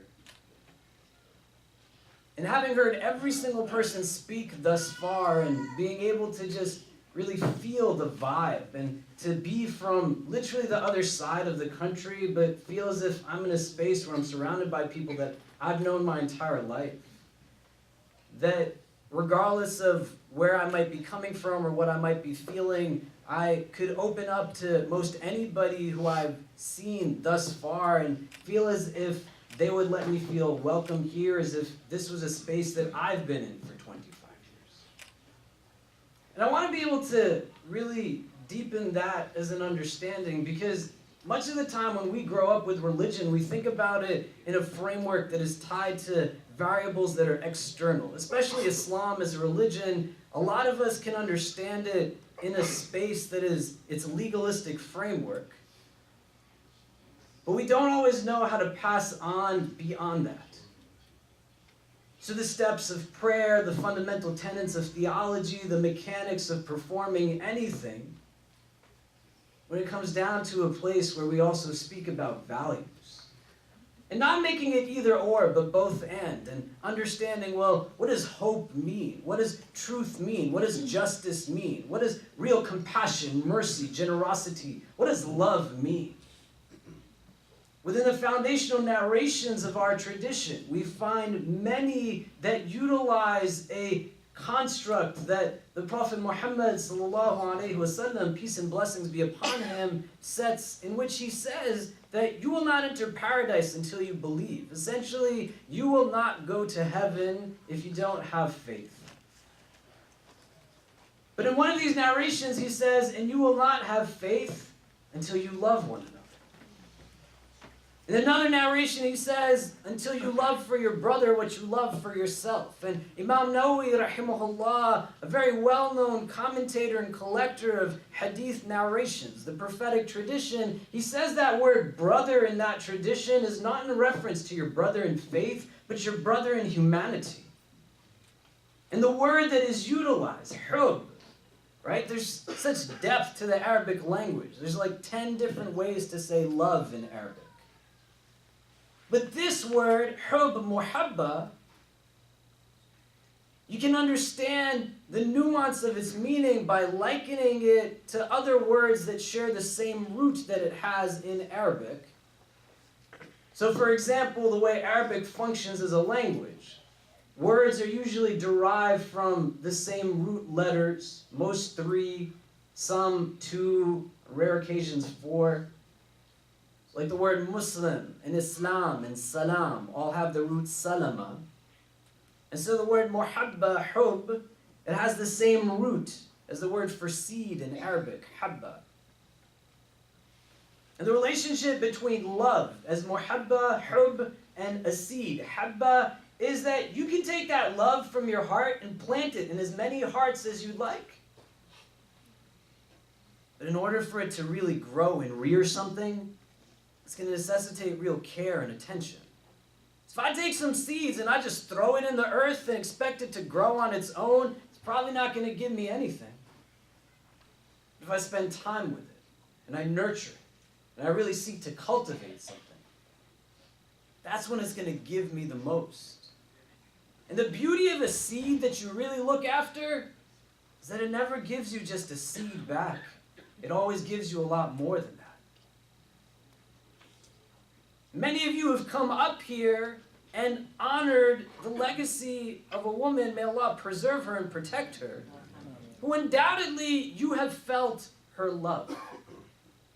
And some of you who have not directly felt it, you know as well as I do, because sitting here and seeing her with people who have felt her impact, I know she doesn't even know me and she loves me. What if we all adopted that kind of love? What if we were in a space where each one of us individually sought to embody and recognizing, even if we had to, in a very egocentric way, that the completion of our faith is not met until we actually have that love? And there's no conditions, there's no qualifications. It's not about shared race, shared class, shared ethnicity, shared country of origin, shared culture, shared religion, shared faith. It's just, before you're Muslim, you're human. And is that enough to be able to bring me to a place where I have the courage to come and be with you rather than waiting for you to come and be with me? Your mayor came up here and said to you that 25 years into it, now you got to think about how you're going and you're plugging into the rest of these spaces. And I'm going to say, as your brother who loves you, I don't really know so much about your center other than what I've seen and what I've felt, and it feels good. Can you imagine if you ignited a society that is motivated and moved by such arrogance and egocentricity at some times?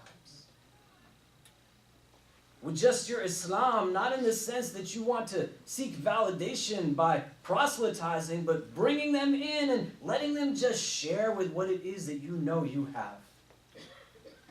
So you meet that greed with real love. You meet that hate with real love. You meet that racism, that bigotry, that pervasive and deeply entrenched ugliness with a real beauty that's real love. I've been able to sit with a lot of interesting people in the course of my career. Alhamdulillah, I was mentioned some of them in the intro. And when I got to meet the Pope, it was a real impactful experience for me. He and I spoke together at the Ground Zero Memorial Site in the 9/11 Memorial Museum, if any of you have ever been there. There was about 400 people in the audience, a lot of celebrities, faith leaders, 9/11 family members, activists, others. But really a global audience in the millions, as somebody of the Pope's stature could uniquely command. And a lot of people ask me, what was it like to meet the Pope? For some reason, the question I got asked the most was, what did he smell like?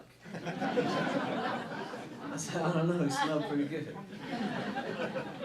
A week after he and I spoke together, a young woman at Case Western University in Ohio asked me, what was it like to meet the Pope? And I said, you know what's crazy? People lined up for hours, not even to hear this man speak, but just to watch his car drive by. People who had a deep relationship with Catholicism, people who had a tangential relationship with Catholicism, people who weren't even Catholic, but they were just so moved by his message and wanted to be in his presence for a few moments. I said the night before he and I spoke together, he delivered a message at a well-known cathedral in New York City called St. Patrick's. There's about 3,000 people in attendance. For many of them, this would be the highlight of their life, the night that they not only got to see the Pope speak live in person, but for some of them, they got to shake his hand, get a hug from him, a blessing for their children. A night that they would definitely tell their kids about and their kids' about, and anybody who would hear about how they got to be with Pope Francis. Everything he said on that tour had been scripted, English not being his first language, but Spanish being his first language. And he would read off of papers, and in St. Patrick's, he started his remarks by first going off script. And he began by praying for 700 Muslims who had died that morning while performing the Hajj pilgrimage to Mecca.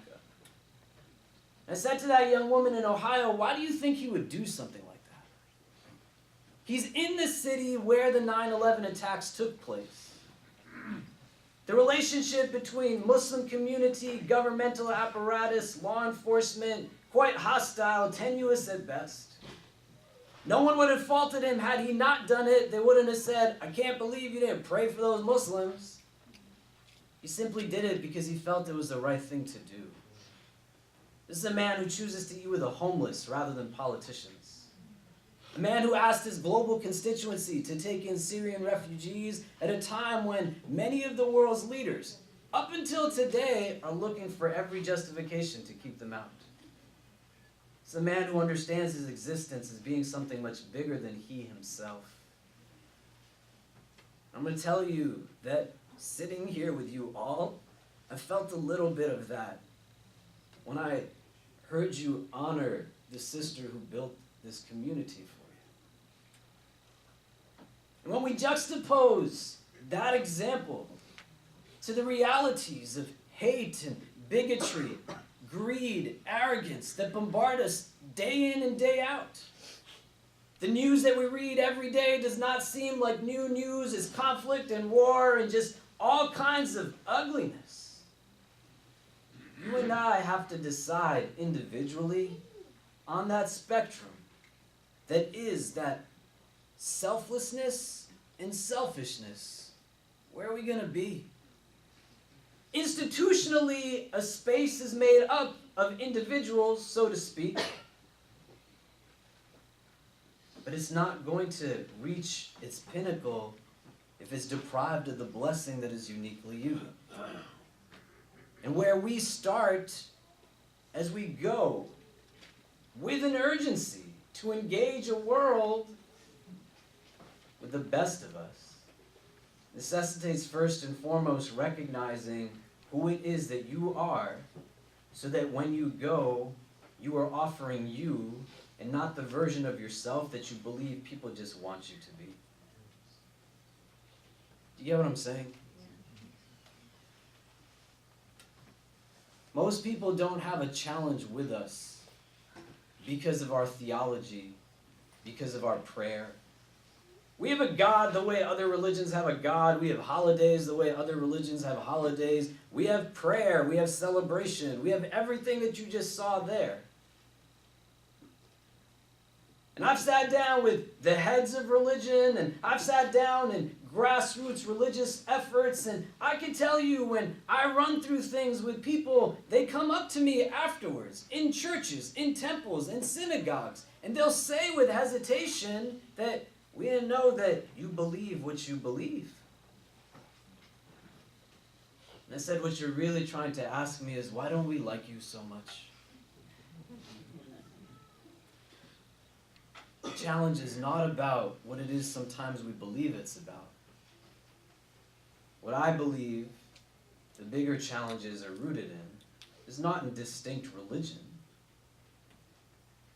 but everything comes down, especially in this country, to distinctions in race and class. And as you go and you try to interact in spheres that you already have been interacting in day in and day out, you're going to have a real strong sense of self that can be strengthened if you really understood that even if it's just this one woman who loves you, that love can give you courage. Courage is not an absence of fear. Courage is acting when you are still afraid. People can be afraid. And as your mayor said and others said, there is a politics of fear, but fear is constructed. It's not always something that just comes from nothing, but there are those who seek to benefit from placing upon us mindsets that say that you stay in your mosque, and when you leave your mosque, don't be who you are when you are in your mosque outside of it. You got to be 10 times what you are here in this space out there, so that you don't impose indirectly, because those who have no interest other than their own self-interest continue to gain, because we haven't met their hate with our love. We haven't met their selfishness with our generosity. Understand, and you start from within, and then you start to look outwards. Do you see what I mean? I'll give you an example. Some of you have heard me tell this story before. I went to MIT to give a lecture with some of my students kind of traveling with me from NYU.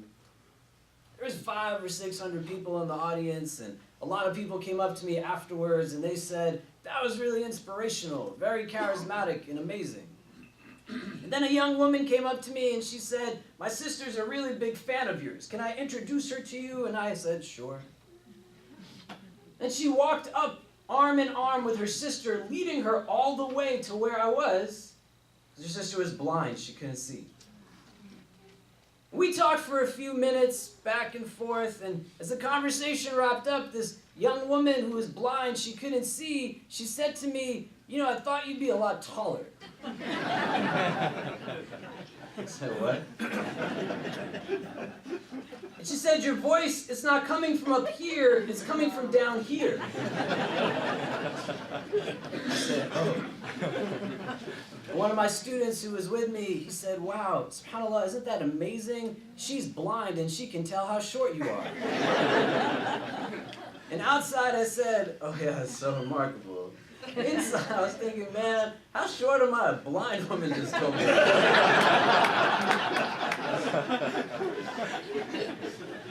She didn't need eyes to see. Do you understand? And sometimes we take the most simplistic understanding, because all we're looking at is what we actually see. When you start to look from here, everything looks a lot different. The world is not in a space where it's teaching that to people. It tells us to identify based off of gender and class and race and ethnicity. You gotta do it differently. Why you need to be a part of what's out there is, I want to tell you that there's so much you can offer.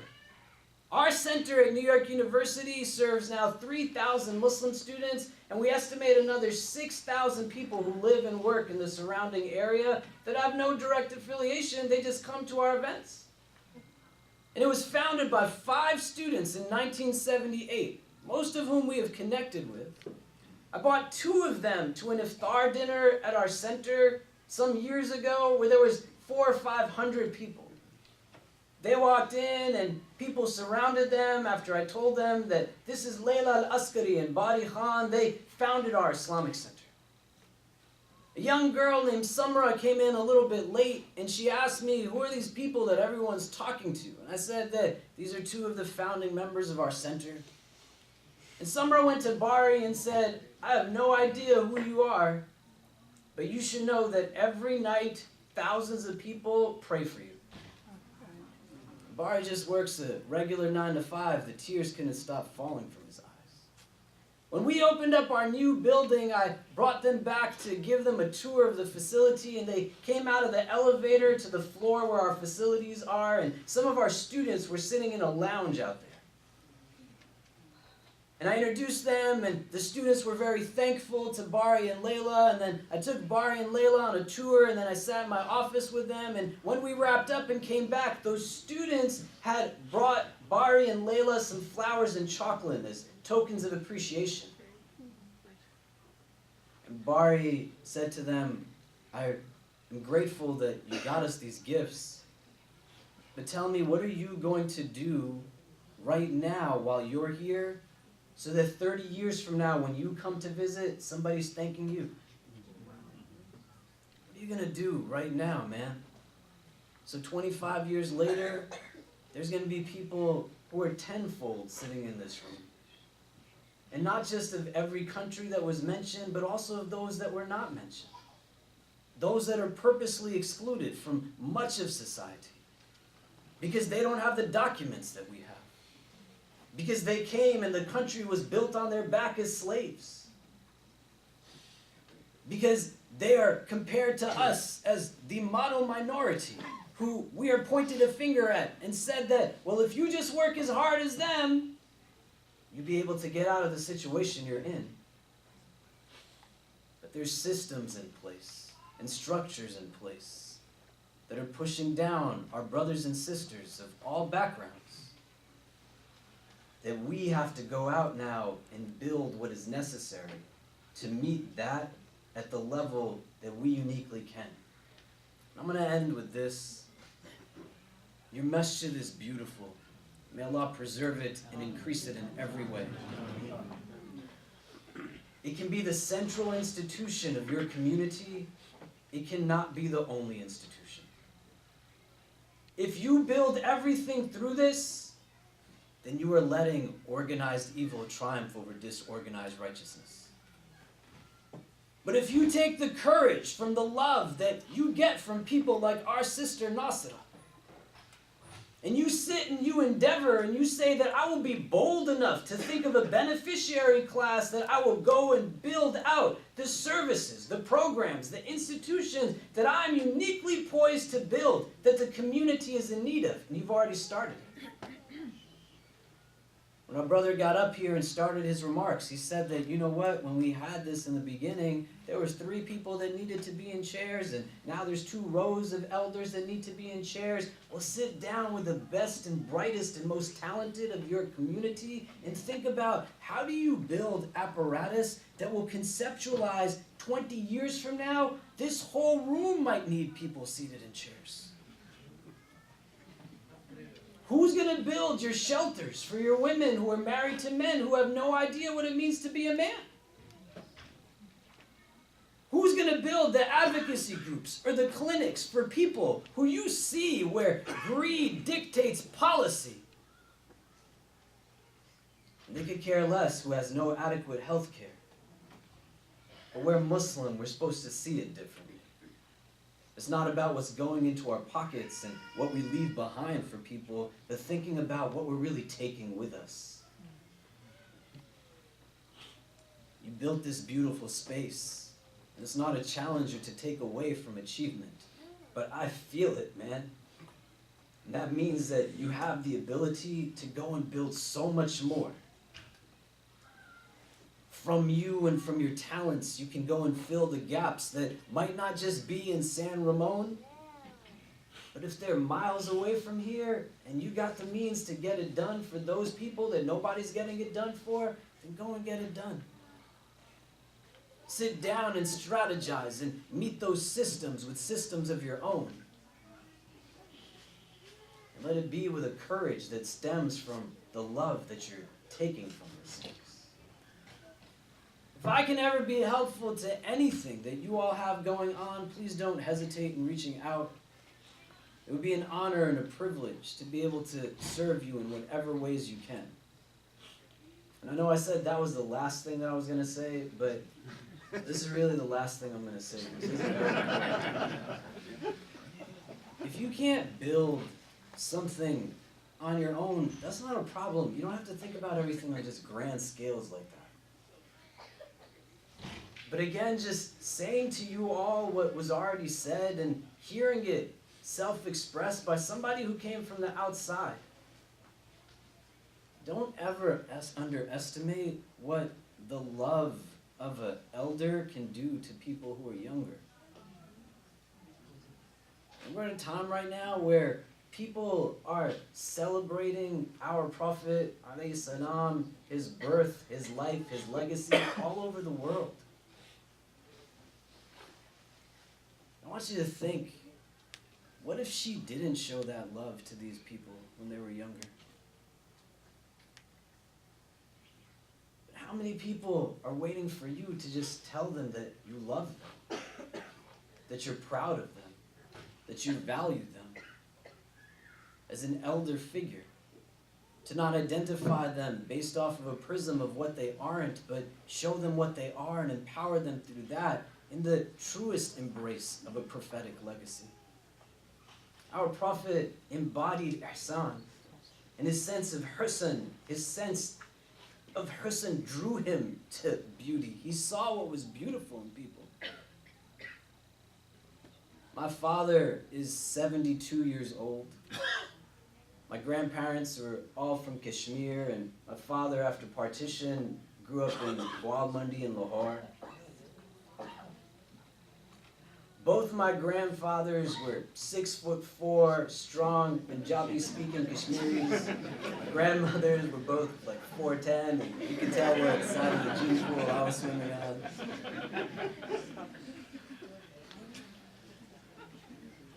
I've traveled all over this world.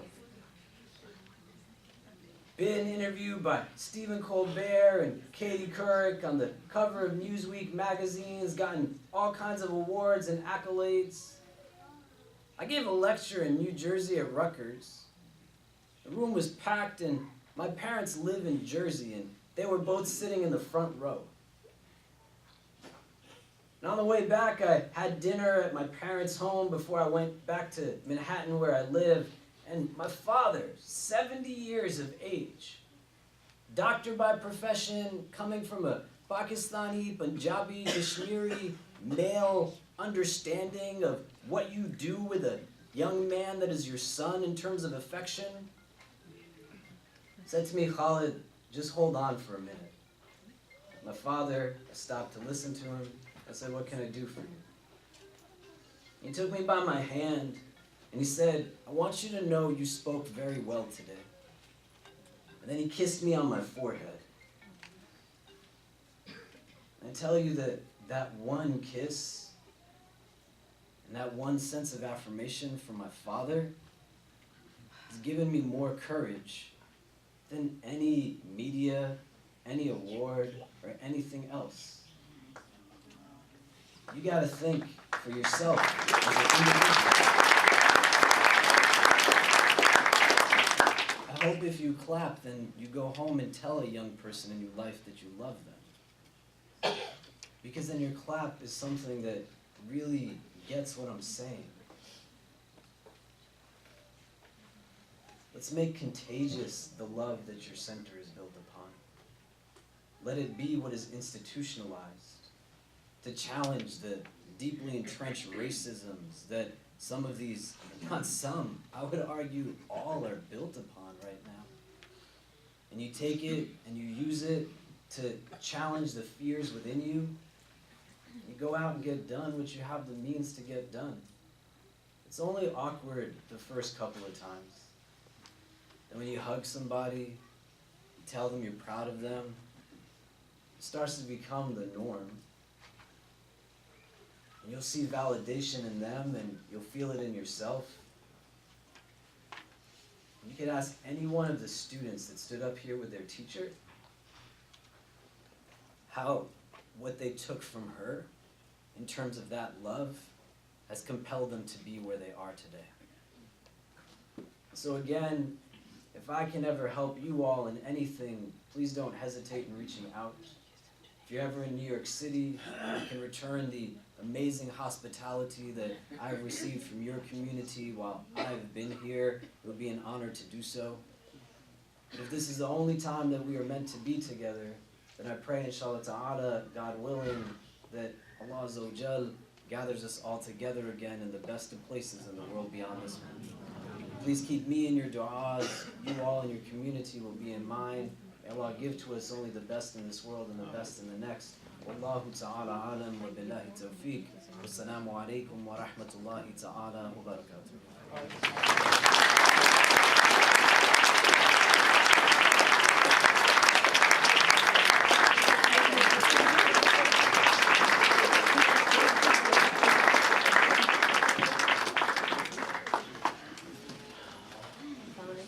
Sorry, I'm back. On behalf of Auntie Nasra, she really wanted me to come up on her behalf to thank all of the board members, all of her dedicated teachers, some who have taught for the last 25 years. She really, from the bottom of her heart, wanted to make each and every one of them. And the board. And the board.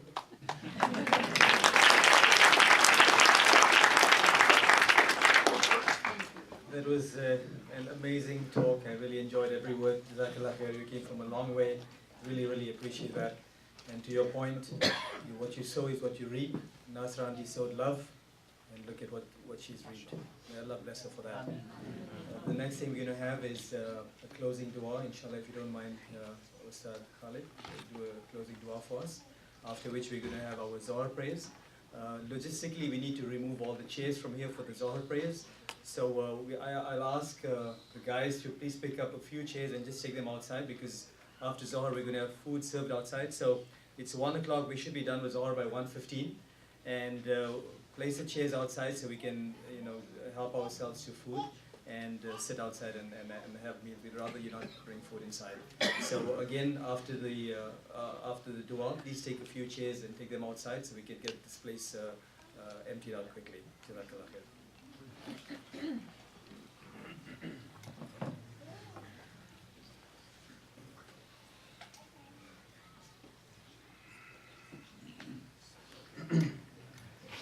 Before we start, I would just ask everyone if they want to kind of recenter themselves to the space. To not just be physically present, but to be present in every sense as we make a collective prayer together. And to understand that your individual voice bears impact on the collective gain of the prayer that we would make. So to put aside distractions, to put aside anything else, and to pray with real conviction that you're praying to a God that is not just hearing your prayer and listening to your prayer, but accepting every word of it, as much as he is anyone else that is sitting next to you. Allahumma ameen. Allahumma anta as-salam wa minka as-salam, tabarakta rabbana wa ta'alayta ya dhal jalali wal ikram. Allahumma salli wa sallim wa barik ala sayyidina Muhammad wa ala alihi wa sahbihi wa barik wa sallama ya arhamar rahimin. اللهم إنك عفو كريم تحب العفو فاعف عنا يا مقلب القلوب ثبت قلوبنا على دينك اللهم اجعلنا من المخلصين اللهم اجعلنا من المخلصين اللهم اجعلنا من المخلصين. We begin this supplication in your name, Ya Allah, and beseech you to send your choicest salutations upon your most beloved sallallahu ta'ala alayhi wa sallam. We ask that you shower your infinite mercy upon this gathering, granting each and every one who is present herein and our loved ones only the best in this world and the best in the next. We ask, Ya Allah, that if all of us are meant to be together only at this time, at this place, whether we are young or old, male or female, regardless of our race, our ethnicity, our social class, our country of origin, our cultural heritage, whether we are Muslim or come from a different walk of life, Ya Rabbi, if our individual hearts are meant to be in the presence of all other hearts that are gathered here only at this time, at this place, then gather us all together again in the best of places in the world beyond this one. Ya Allah, Ya Rabb, Ya Arhamar Rahimeen, instill within us courage as we go through this day. Our struggles are real, but your promise is true. Indeed, with hardship there always comes ease. Remove from our hearts any fears or inhibitions, and replace them with an ever-increasing boldness to live each moment as best as we can. Fill our hearts with a fire of your love and a desire for nothing less than justice for all. Make us the conveyors of truth, the purveyors of truth, the couriers, the carriers, the upholders of truth. Let us not be swayed by false fulfillment, but make us from amongst those who taste true contentment. Let us never be those who a strong fear of loss in this world or hope of gaining some portion of it keeps us from speaking out and hearing the truth that we yearn for. Keep us, Ya Allah, from being silent when others lie, and help us to never lie to ourselves consciously or unconsciously. Put strength into our voices and grant us the courage to express our feelings, to let those that we love know how valuable they are to us, to seek forgiveness from those that we have wronged, and to exert mercy towards those who have wronged us. The burdens of life sometimes seem too heavy to bear. The anxiety and anguish that sits inside of us feels bigger at times than the world around us. Give us audacious hearts that can overcome that pain inside. Hearts that help us to carry each burden with ease, regardless of how heavy it seems. Make us not from amongst those who are sheltered from life's realities, but rather amongst those who are not afraid to face them. Bring people into our lives that we love so much that our love for them moves us to be courageous but not foolish. People we love so much that our dedication to their well-being is rooted in wisdom and mindfulness. Make us people who find strength through selflessness, not selfishness, sincerity and never self-centeredness. Help us to be above what is simply normal and to never compromise on who it is that we are for those who only accept us when we become that which we are not. Forgive us when we unknowingly or knowingly become the cause of unwanted compromise in the lives of those around us, or hurt others in ways at times that we don't even realize. Make us those who are never embarrassed by our faith, and are those who embarrass others because of the faith they choose to practice. Help us to see our race, our heritage, our class, our gender as a means of strength, and never something that we wish wasn't a part of us. Make us outstanding by not being afraid to stand out, to be firm and resolved in our conviction and values, and any distinction and distinguishing of ourselves to be rooted in love. Setting ourselves apart does not mean we have to be distant from other hearts. And help us, Ya Allah, to be close to you always. Help us to never fear the path of truth for the lack of people walking on it. And bless us with leaders to follow who work and walk firmly upon it. Thank you, Ya Allah, for this beautiful masjid. Thank you, Ya Allah, for this service Islamic Center. Thank you, Ya Allah, for our sister Nasra and every student that she has blessed us to gain and benefit from. Thank you, Ya Allah, for every volunteer, for every donor, for every board member who has made this community what it is. Thank you for each and every one who has stood for us, who has sacrificed for us, who has done it for no other reason that they love us. They are our voices, they are our truth. Grant them the continued strength to do all that they do. Make us always only their supporters, and through them help us to find the inspiration to do everything that we are able to.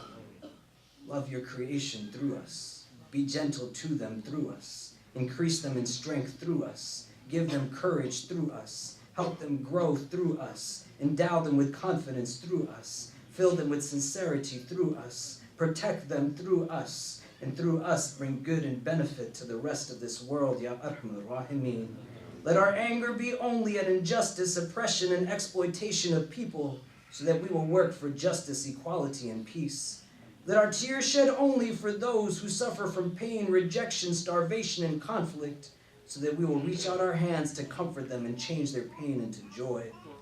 And let our successes be many as we make a difference in this world, by doing the things which others say cannot be done. You are always with us, our Lord. Help us on this day to recognize your presence, and through it give us the courage to meet the challenges of this day and every tomorrow that we will see. Protect this community in San Ramon always, and through it bring strength to your creation. Help each of us to always be the reason people have hope in this world, and never the reason that people might dread it. Protect us always from hearts that are not humble, tongues that are not wise, and eyes that have forgotten how to cry. Forgive us for our shortcomings and guide and bless us all. ربنا تقبل منا إنك أنت السميع العليم وتب علينا يا مولانا إنك أنت التواب الرحيم وصلى الله تعالى على خير خلقه محمد وآله وصحبه أجمعين برحمتك يا أرحم الراحمين.